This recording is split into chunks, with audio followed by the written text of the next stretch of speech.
The big stories last July 4th and 5th were, of course, the big shakes, but ever since, a nearly constant stream of smaller aftershocks have been affecting Ridgecrest residents. I decided I wanted to learn more about aftershocks, so I spoke with renowned earthquake expert, Dr. Lucy Jones.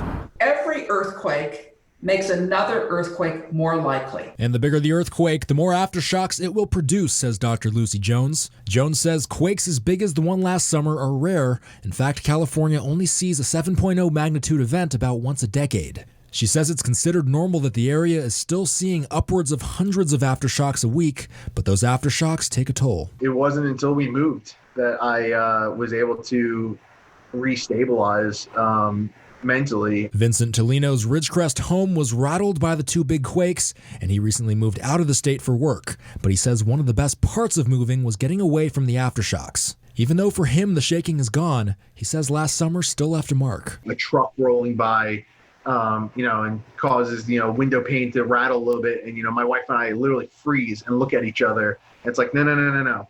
We're not there anymore. And since so many others that are still in town feel the same, when will the aftershocks end? Jones says seismologists will figure that out by examining the number of earthquakes that normally happened in Ridgecrest before the July 4th event and comparing it to the numbers of quakes happening after. She uses the example of how many earthquakes happened in 1 week last June compared to now. You had 7 earthquakes in a week a year ago, and you had 250 in a week this year in June. Until the area's seismic activity returns to its normal rate, all smaller quakes in the area will be considered aftershocks. Jones says the frequency of aftershocks has been and will continue to decrease gradually as time passes, but for it to truly get back to its normal rate will be a matter of quite a few years, as was the case with the 7.5 magnitude Tehachapi quake that happened in 1952. It did not get back to that background rate until the 1990s. Jones anticipates, however, that the Ridgecrest area will return to normal quicker than Tehachapi